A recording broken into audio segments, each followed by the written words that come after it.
Hello guys, so for today's video ay kagising ko nga lang. Pero mas nauna pa nga siya nagising sa akin guys. Uy, as a day of my life guys, wala tayo trabaho.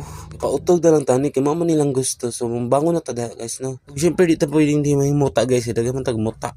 Pero kwarta wala jud bisag piso guys, paitsa. Ug diri pita guys, mamata na tano kay mabangon na ta kay magkape naman ta. So ato isit aside na atong cellphone guys kay wala pa tay taga video. Matik maginart kita diri pita guys kay lisod pod. Magsaksak sinagulo po niya atong mga salty guys kay dili lagi ta pure na Tagalog no, yung Bisaya man gyud ta.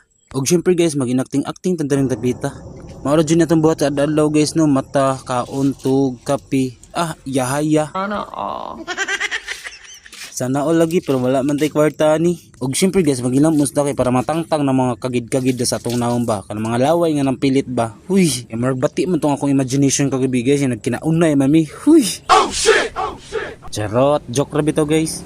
Og syempre guys, ato nang klorina natong dagway guys, murag nang lagom naman in diri tapita.